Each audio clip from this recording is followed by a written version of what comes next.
Ahorrador de electricidad Staminal.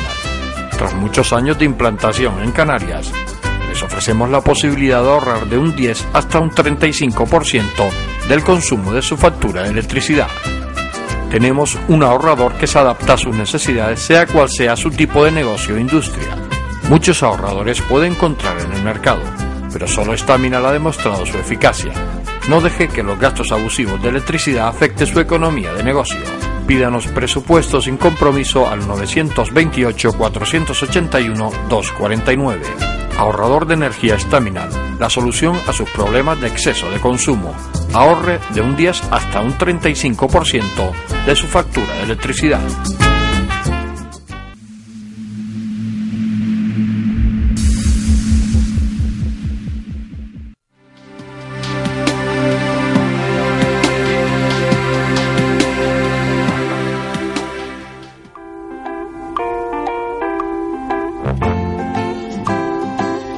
El ahorrador de electricidad Staminal nos muestra en esta prueba cómo reduce al entrar en funcionamiento más de 30 miliamperios.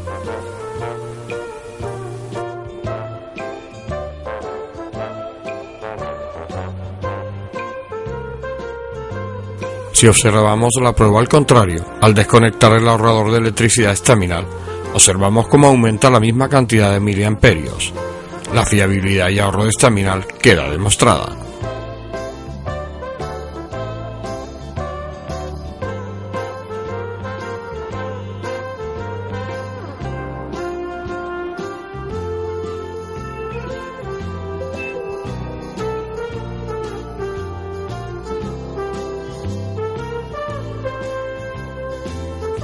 La posibilidad de ahorro de hasta un 35% en su factura de electricidad al alcance de su mano.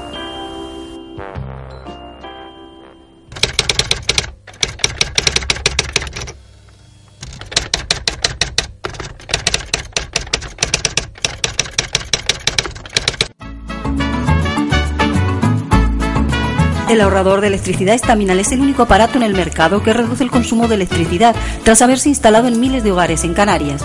No deje que su factura de electricidad afecte su economía familiar. El ahorrador Staminal le garantiza una reducción de un 10 hasta un 35% de su recibo de luz.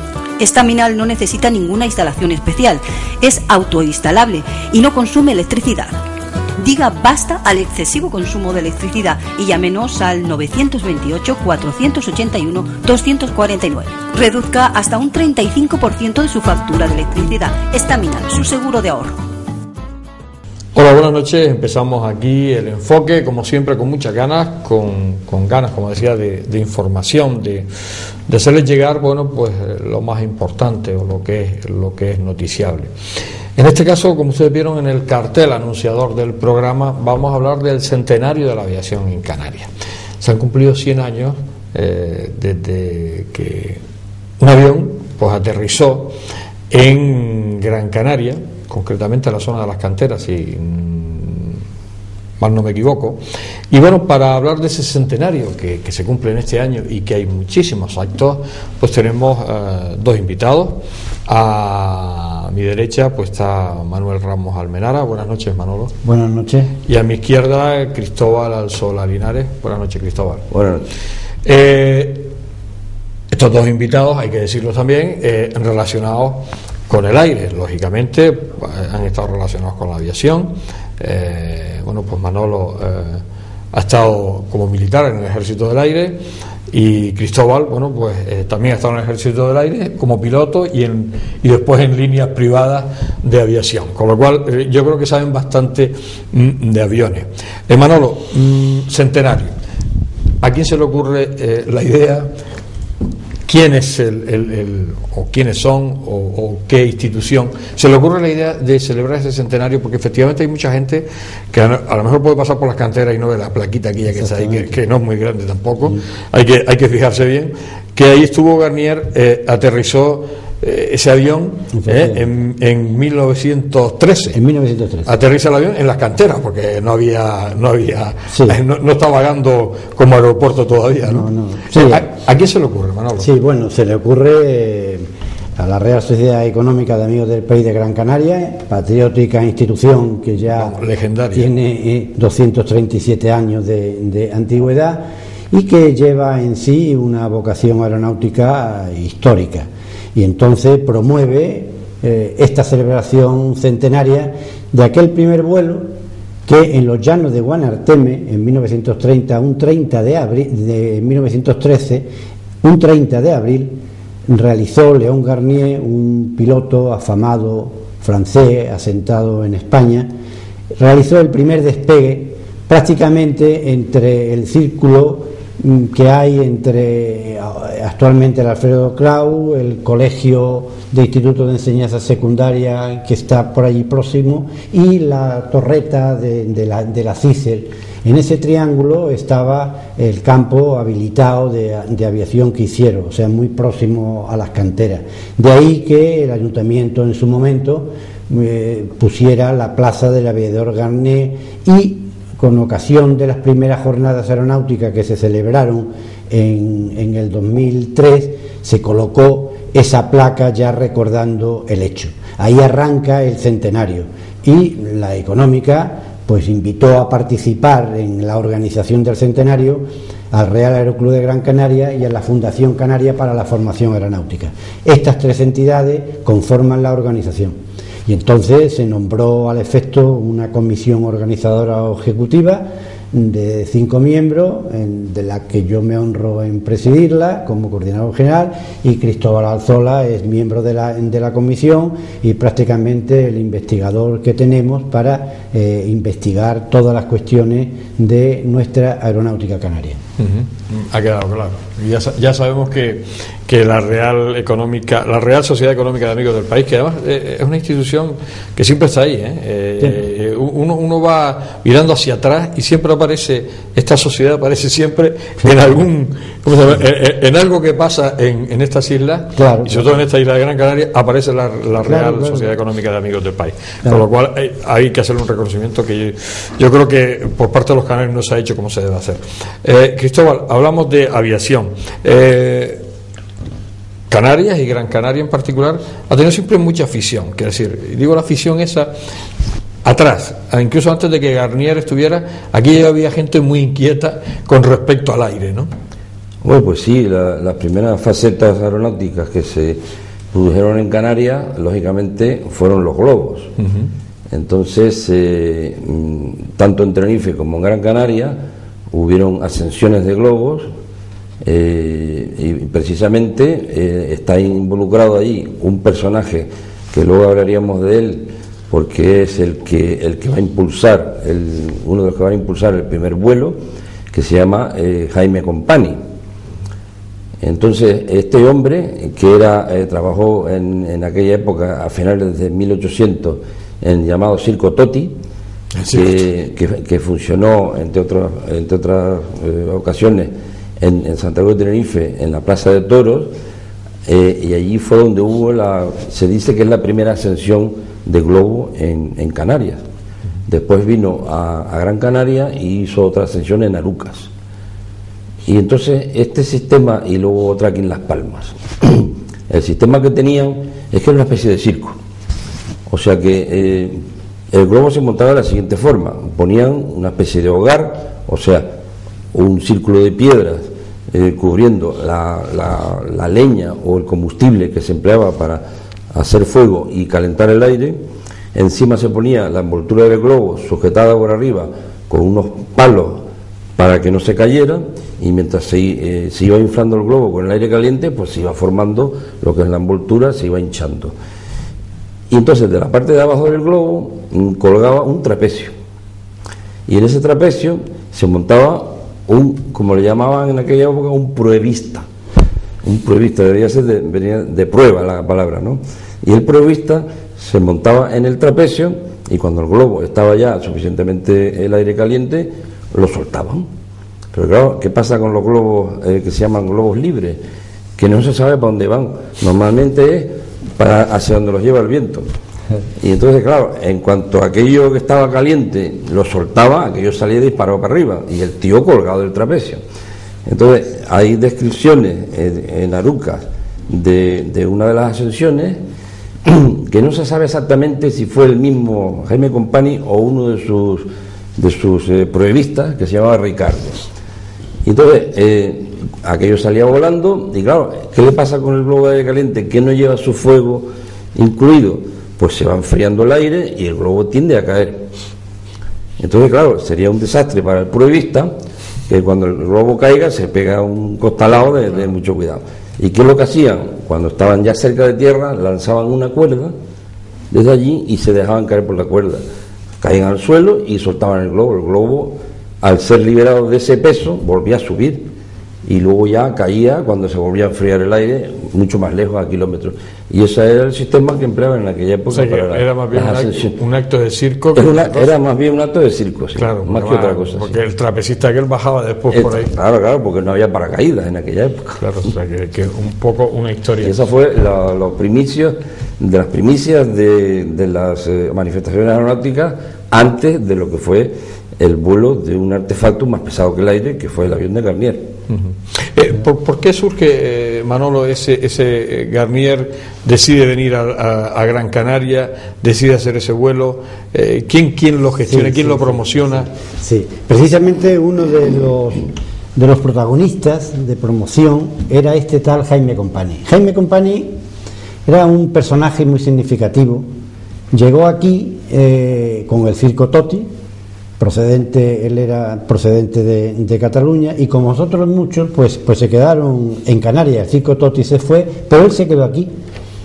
Y fue un personaje... ¿Pero es que era un trapecista o era algún...? Era más que nada un deportista. Él fue el que creó el primer, gimnasio de Las Palmas, el primer que creó un club deportivo pedestre, organizaba carreras, se iba a la isleta, tomaba sus tiempos. Él fue este impulsor, escribía en el periódico sobre la necesidad de hacer deporte, lo bien que le venía a la juventud, arremetía contra los fumadores, no le gustaban los que fumaran, sobre todo si veía a los niños, y fue también fue uno de los impulsores de la creación de los Boy Scouts.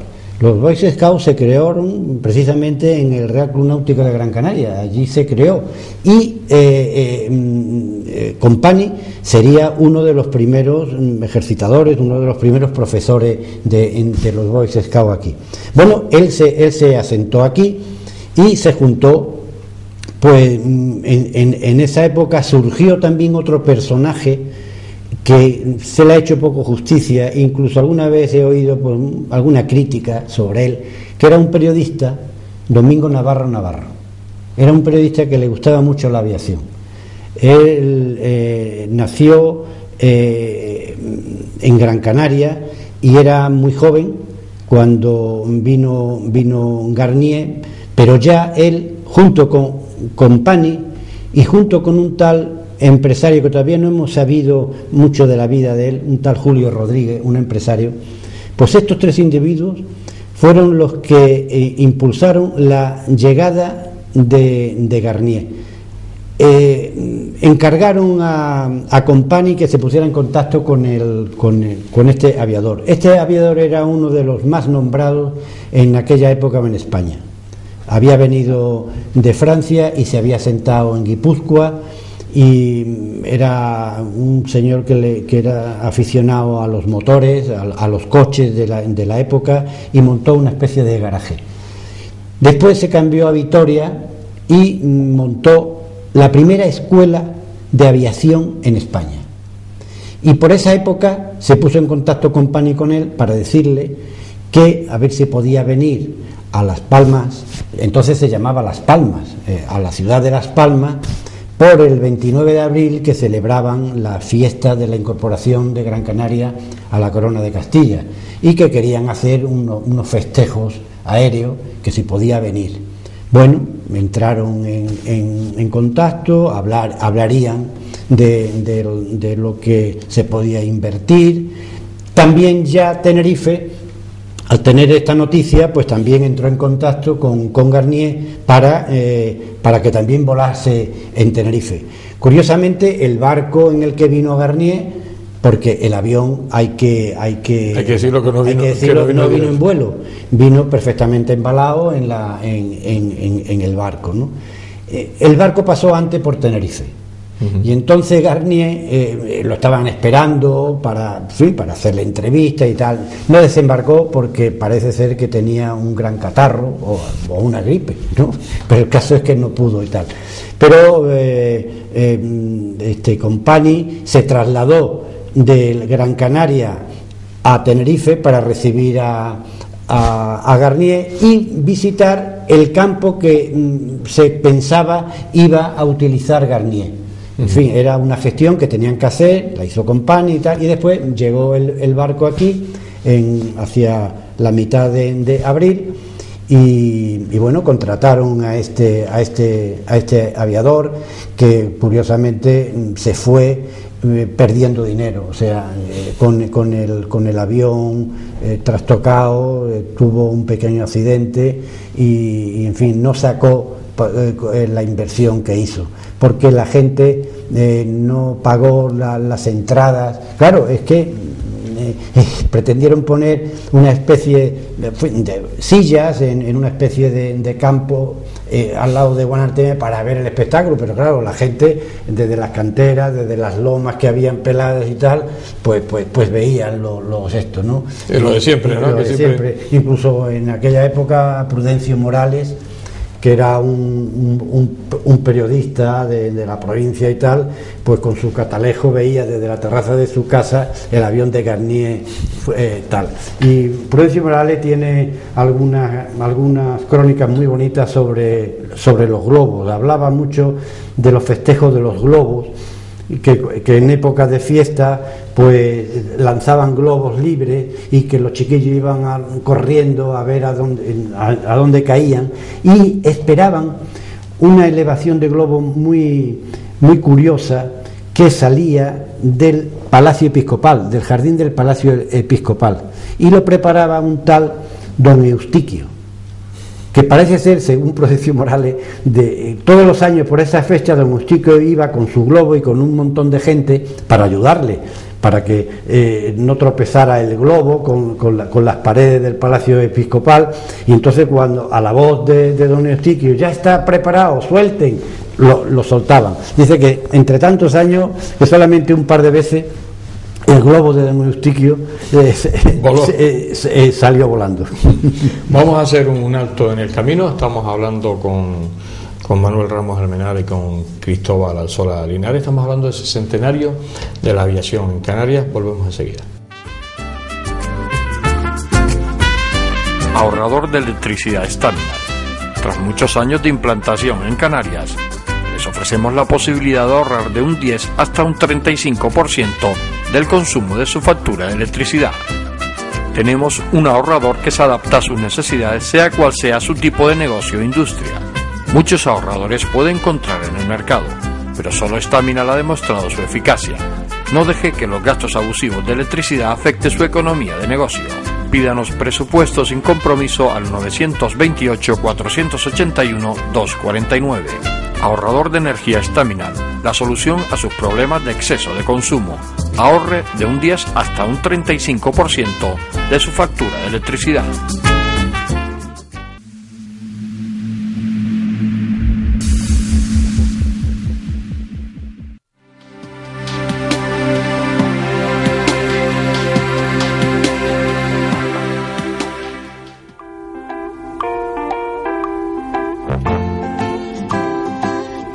ahorrador de electricidad estaminal nos muestra en esta prueba cómo reduce al entrar en funcionamiento más de 30 miliamperios.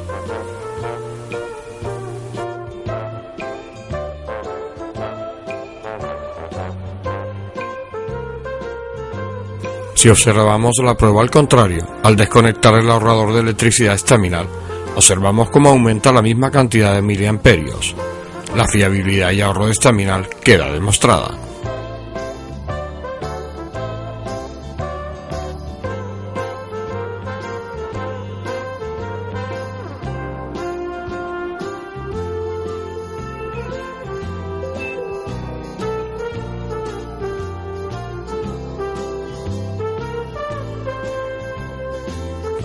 La posibilidad de ahorro de hasta un 35% en su factura de electricidad al alcance de su mano.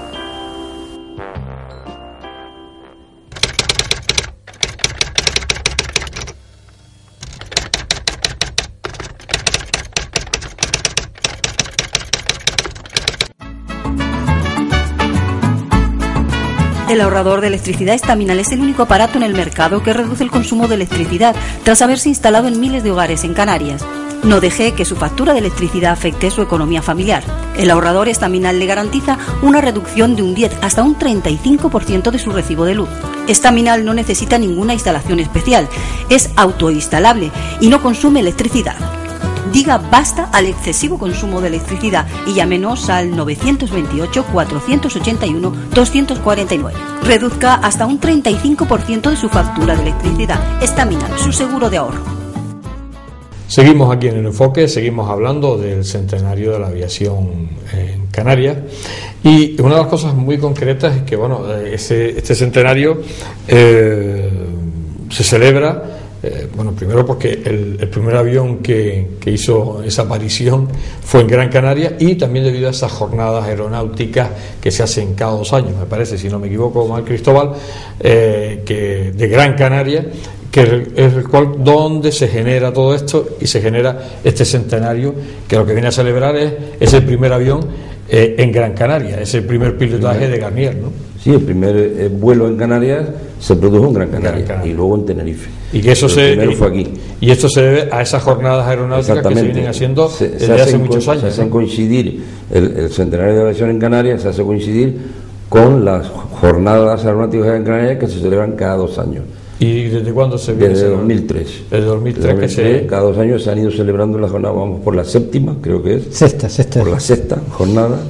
Y por eso es por lo que, al coincidir con el centenario de la aviación, es por lo que se ha agrandado todo lo que es la programación, los actos y tal. Manolo, lo hablamos fuera de micrófono. Vamos ahora a tocar el tema de los actos de este centenario, que son muchísimos, pero una de las particularidades es que este centenario va a hacer un recorrido por diferentes ciudades y pueblos de la isla de Gran Canaria, incluso podría llegar a algunas islas de la provincia oriental, como son Lanzarote y Fuerteventura. Sí. Bueno, hay que tener en cuenta que la Real Sociedad Económica, su ámbito territorial es Gran Canaria. Entonces siempre intenta, claro, hacer sus actos que tengan que ver con Gran Canaria. Después también hemos analizado que hay ciertos municipios en Gran Canaria que tienen una verdadera vocación aeronáutica. Si analizamos Aruca allí se realizó en 1896 el primer vuelo de un globo, de un artefacto aerostático, y entonces nos pusimos en contacto con el ayuntamiento y allí vamos a celebrar conferencias, exposiciones y, en fin, y vamos a hacer alguna cosa. Incluso, a lo mejor, hay la posibilidad de hacer un pequeño globo en piedra, y la vamos a poner allí en el parque de Aruca, en fin. Y después también vamos a llevar distintos actos a Ingenio, que el día 22, ya próximamente, el martes, ya inauguramos una exposición de cinematografía aérea. A continuación presentamos un libro en un instituto de enseñanza secundaria de Ingenio, y el día 24 el cronista oficial de Ingenio, Rafael Sánchez Valerón, impartirá también una conferencia. Posteriormente también el doctor Manuel Ramírez Muñoz dará otra conferencia también en Ingenio. También llevaremos alguna cosa a Telde. En Telde también vamos a llevar, porque también es otro municipio aeronáutico. Ingenio y Telde comparten los terrenos de Gando. Anoche, coincidentemente, estuve hablando con el alcalde de San Bartolomé de Tirajana y le planteé la posibilidad de ir allí y hablar. Precisamente le dije que habíamos dicho una conferencia sobre la Estación Espacial de Canarias, que está ubicada en San Bartolomé, y el director de la estación podría dar una conferencia en el ámbito de ese municipio para que sepa ese municipio qué es lo que están haciendo realmente en la Estación Espacial de Maspalomas, ¿no? En fin, esto sí. Después, en Lanzarote también cabe la posibilidad, estamos teniendo los contactos, estamos bastante adelantados, y también creo que vamos a llevar allí, quizás en mayo, junio, también algunas conferencias, presentaciones de libros, y en Fuerteventura también estamos en contacto y vamos a intentarlo para que, por lo menos en la provincia de Las Palmas, pues se extienda el centenario. Gran Canaria está pegada al mar, eso está claro, pero al aire, es decir, ha habido ese buen binomio Gran Canaria Aviación, Gran Canaria Aire a lo largo desde ese 1913, ese centenario, siempre ha estado. Bueno, pues no cabe la menor duda. Bueno, tú eres piloto y tú eres uno de los que has estado en el aire muchos años. Muchas veces con los pies levantados del suelo. Exactamente. Es lógico que una isla que está rodeada de agua por todas partes, pues se comunique con las demás partes de la tierra, o por barco. En aquella época era por barco, claro, hasta que se descubrió el avión. Entonces las comunicaciones por barco, pues todos sabemos, en aquella época sobre todo, ahora menos, que eran muy lentas, eran muy peligrosas por las tempestades, por las condiciones mismas de los barcos, sus propiedades en el mar, que no podían aguantar los temporales, por el oleaje, por lo que fuera, los movimientos, en fin. O sea, el peligro del barco siempre se ha tenido, ahora menos porque los barcos son mucho más seguros. Pero claro, al aparecer otro medio de transporte como era el avión, que lógicamente también tiene sus riesgos, pero tenía una ventaja principal, que era la rapidez. Entonces, lógicamente, la isla de Gran Canaria, como el resto de las islas, al estar incluida o situada en una zona en las cuales el territorio, es lo que se dice el territorio roto, o el territorio que está no, discontinuo, pues no hay carreteras entre las islas. Entonces, el medio más apropiado actualmente es el avión, puesto que es el más rápido, y hace muchísimos años que se dice que el medio de transporte más seguro es el avión. Entonces, cabe suponer que el avión ha sido para las Canarias pues un medio de expansión económico impresionante, y aparte de lo que es el propio del transporte de personas, el transporte del correo, que no hemos hablado de la importancia del correo, pero en aquella época, en los primeros años de la aviación, lo que imperaba era el transporte postal, o sea, aeropostal. O sea, que al principio los aviones solamente llevaban correo, no llevaban personas, porque en aquella época la comunicación entre los países distantes pues era muy complicada y era toda base de cartas, ¿no? Pero claro, las cartas en barco pues tardaban a lo mejor 15 días en llegar a América, y aquí, en un momento determinado en que había dos compañías que se dedicaron a llevar correo a América, que era la Tecoer francesa y la Lufthansa alemana, pues pasaban todos por aquí, por las islas. Unos pasaban por el Sáhara, y otras pasaban, como era la Lufthansa, pasaba siempre por Canarias, por Las Palmas, Gran Canaria. Y todo esto es lo que, a mi entender, da la importancia que trajo el avión, no solamente para Gran Canaria, sino para el resto de las islas, por la distancia que había que cubrir, no solamente entre las islas, sino de aquí a la península, que la gente cuando se decía que me voy a embarcar, y dice, no, te vas a embarcar, pero ¿cuántos días? A lo mejor una semana metido en el barco, 15 días, como se tardaba antes. Y actualmente pues el avión ya se sabe que se tardan 2 horas a Madrid. Está uno en el otro lado, ha cruzado unos 2.000 kilómetros. Manolo, ¿qué actos dentro de porque además me decían los dos fuera de micrófono que ellos programan pues a 3 meses, es decir, ahora mismo están programando el segundo trimestre? ¿Qué actos más significativos? Yo me imagino que debe haber 300.000 actos, sí, porque claro, creo que a pesar de la crisis, la ilusión y el empuje de mucha gente pues ha hecho que haya bastantes actos, ¿no? Hombre, para nosotros, desde luego, si programamos un acto, para nosotros ese acto es importante, o sea, todos los actos son importantes. Indudablemente nos vamos a volcar en el día 30 de abril. El 30 de abril es la fecha cumbre y ahí lo vamos a titular el día homenaje a la aviación. Entonces vamos a hacer una serie de actos, es lo que pretendemos, estamos estudiándolo todavía. Queremos hacer un acto religioso en la catedral por la mañana. Por la tarde queremos inaugurar la gran exposición del centenario en el Museo Elder de la Ciencia y la Tecnología, museo dependiente del Gobierno de Canarias y que se está volcando con nosotros y nos va a ayudar y a colaborar en todo. Y vamos a inaugurar el 30 de abril por la tarde.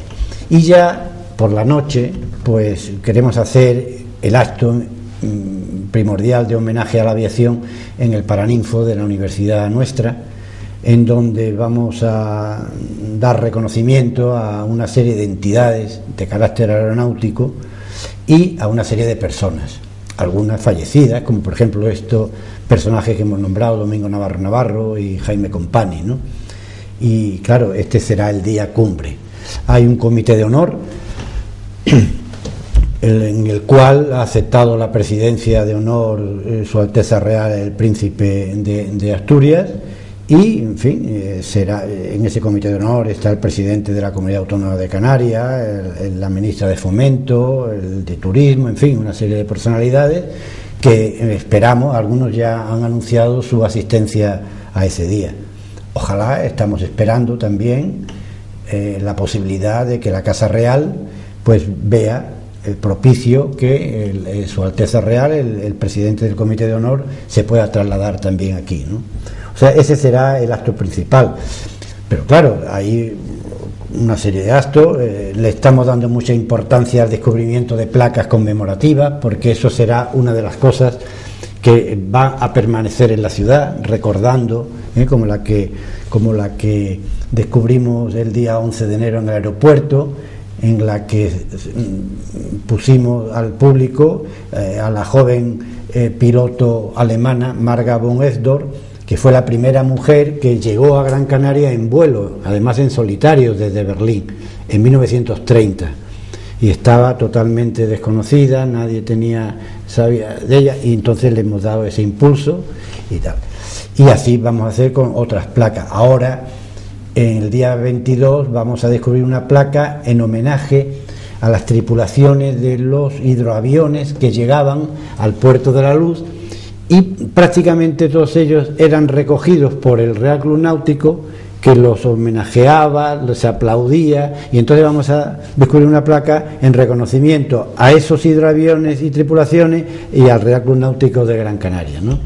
Y posteriormente dará una conferencia Fonte Ojeda, que es el cronista oficial del puerto, y que hablará de los hidroaviones, porque hay que tener en cuenta que Garnier fue el primero que voló aquí sobre la tierra y el cielo de Canarias, pero el avión vino en barco. Pero el primer avión o aeronave que llegó por su propio impulso fue un hidroavión, 6 años después de ese primer vuelo de Garnier.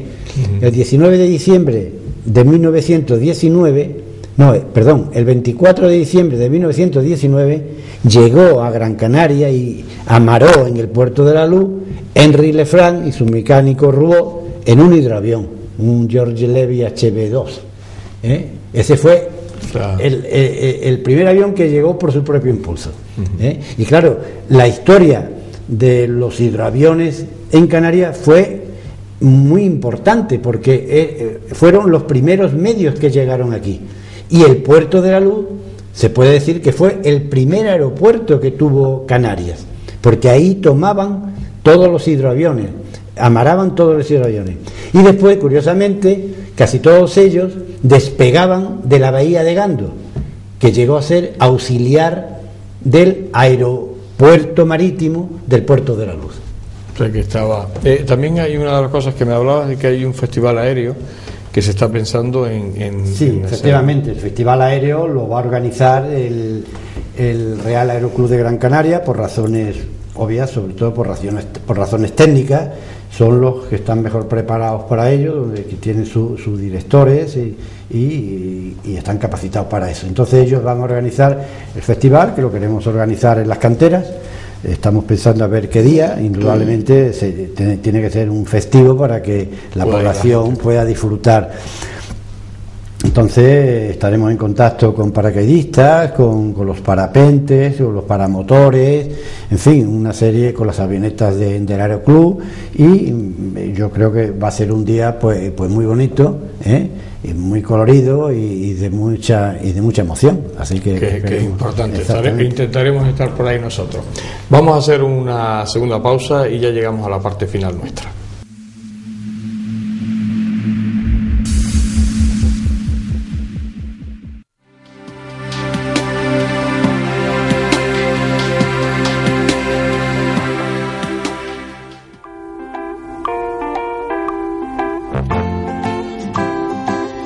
El ahorrador de electricidad Staminal nos muestra en esta prueba cómo reduce al entrar en funcionamiento más de 30 miliamperios.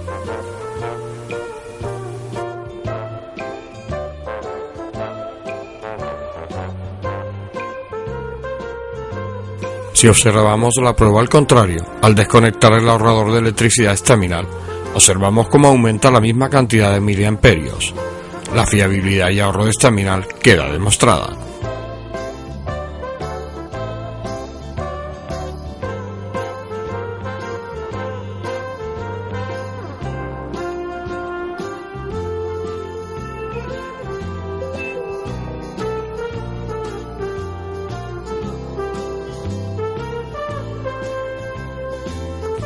La posibilidad de ahorro de hasta un 35% en su factura de electricidad al alcance de su mano.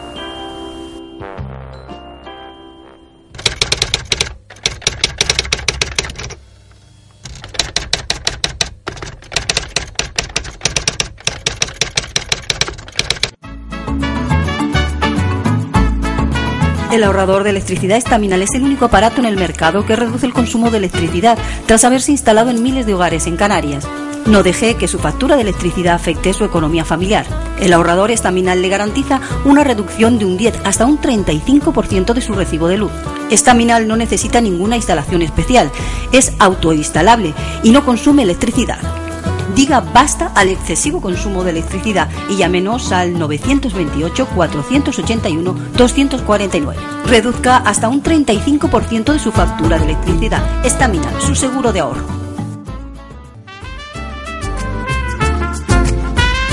Ahorrador de electricidad Staminal.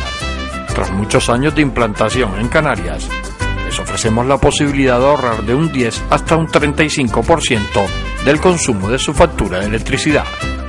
Tenemos un ahorrador que se adapta a sus necesidades, sea cual sea su tipo de negocio o industria. Muchos ahorradores puede encontrar en el mercado, pero solo Staminal ha demostrado su eficacia. No deje que los gastos abusivos de electricidad afecten su economía de negocio. Pídanos presupuesto sin compromiso al 928-481-249. Ahorrador de energía Staminal, la solución a sus problemas de exceso de consumo. Ahorre de un 10 hasta un 35% de su factura de electricidad. Llegamos a la parte final del enfoque, este programa que está dedicado al centenario de la aviación en Canarias. Uno de los aspectos fundamentales también son los dirigibles, que bueno, fueron los padres de los aviones, porque además fue una época que los dirigibles, Cristóbal, cogieron su importancia porque se hacían esos desplazamientos y muchos pasaban por aquí, ¿no? Sí, en realidad los dirigibles fueron... en Alemania me da la impresión que era uno de los, sí, de los fabricantes. Sí, pero los dirigibles fue un hecho a nivel mundial, ¿no? Sí. Porque tanto no solo Alemania fabricó dirigibles, sino que también fabricó Estados Unidos, Gran Bretaña, incluso Francia, por decir lo más importante. Pero incluso la técnica alemana fue la mejor. Incluso Estados Unidos encargó la fabricación de algún dirigible a Alemania. Entonces, el tema de los dirigibles, Torres Quevedo, un español, allá por los años 1910 o 1920, fue un gran inventor e inventó una serie de dirigibles, un par de ellos muy buenos, incluso un dirigible que se le tituló España, y en ese dirigible llegó a volar el rey, Alfonso XIII. Pero en realidad el tema principal de los dirigibles, tocando a Canarias, se refiere a lo que hablábamos antes del correo. Entonces la Lufthansa utilizaba hidroaviones para hacer la línea que tenían ellos, que era Alemania-Buenos Aires.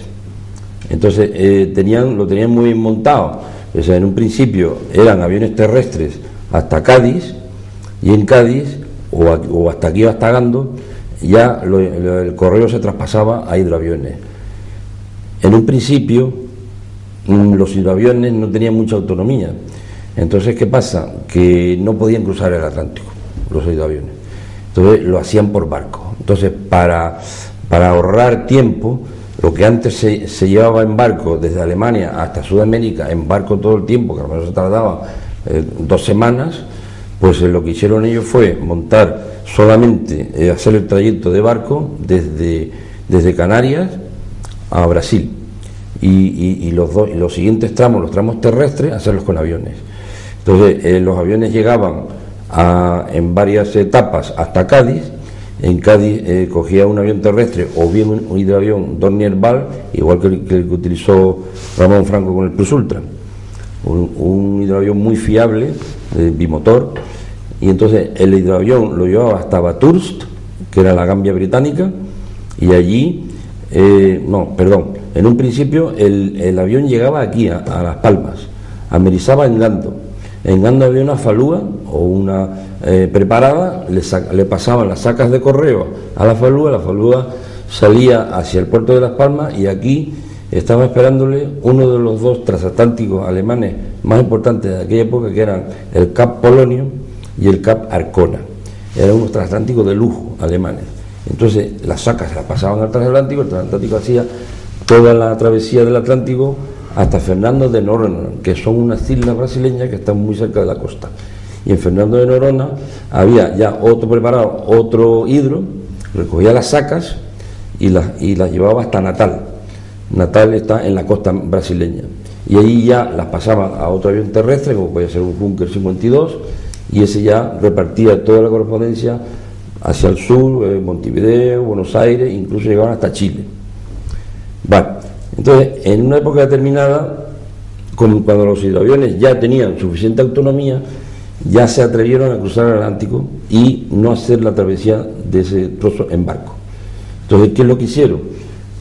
Construyeron 2 barcos que se llamaban Nodriza Catapulta. ¿Qué eran los barcos Nodriza?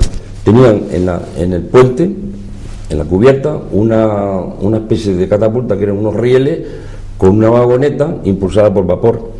Entonces el avión lo cogían desde el mar con una grúa, lo ponían encima de la vagoneta y cargaban con la de vapor, le daban presión.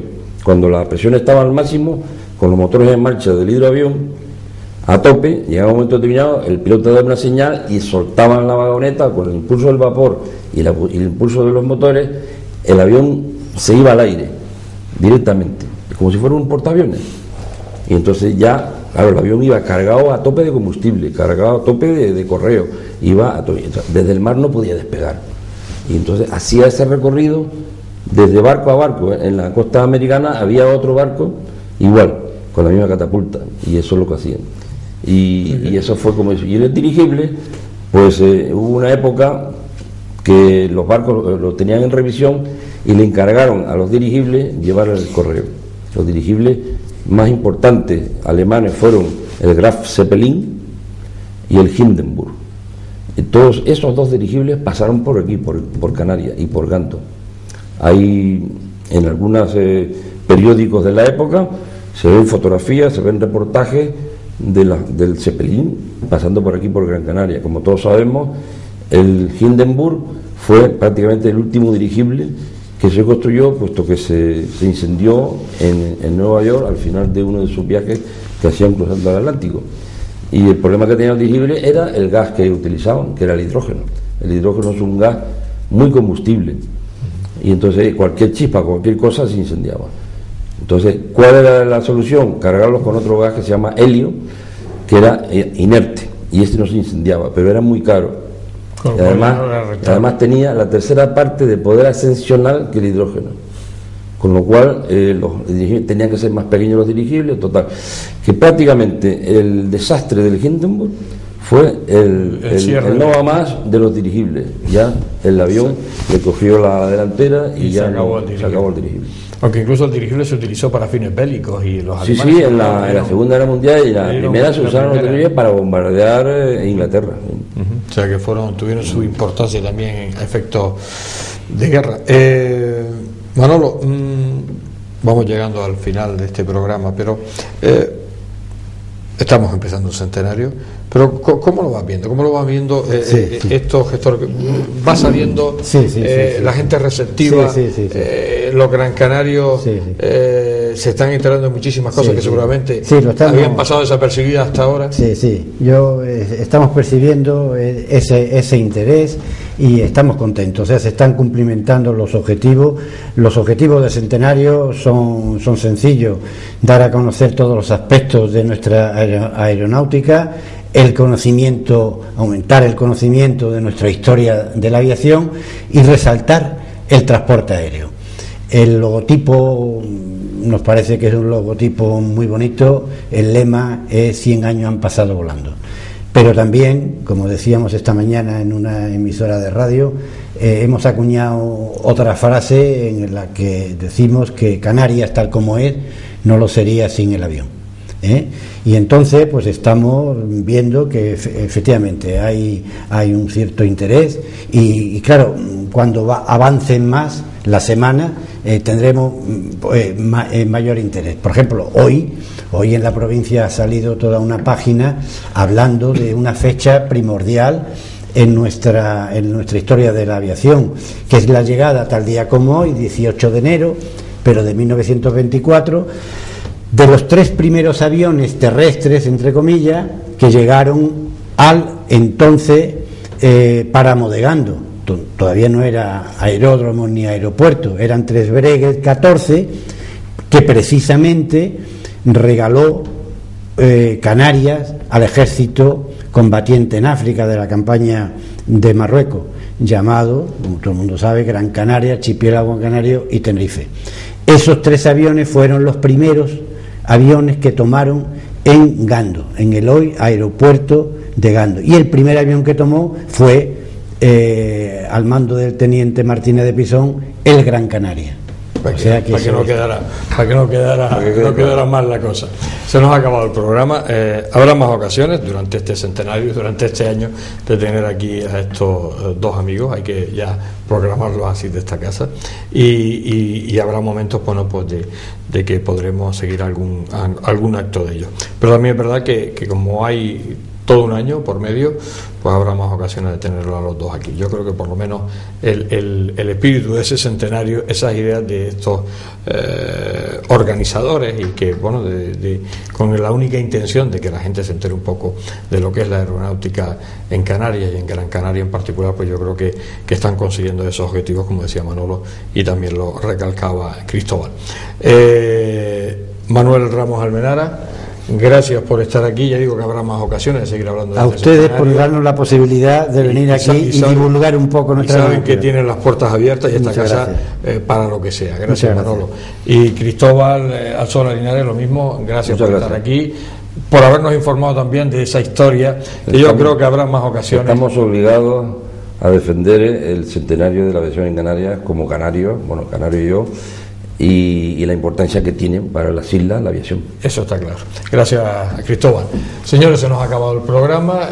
Yo creo que lo hemos pasado bien, nos hemos enterado en muchísimas cosas, y sobre todo porque esos actos van a estar a lo largo de toda esta isla de Gran Canaria, incluso, como decía Manolo, puede llegar hasta Lanzarote y Fuerteventura, por lo cual hay que estar atentos cuando estén esos actos para asistir, pues tanto sea Aruca, Las Palmas de Gran Canaria, Telde, Ingenio, o sea, va a estar por bastantes poblaciones de esta isla, y hay que ir a ver esos actos y ese tipo de actividades, que yo creo que uno se lo va a pasar bien, y sobre todo se va a informar bastante sobre la aeronáutica en Canarias.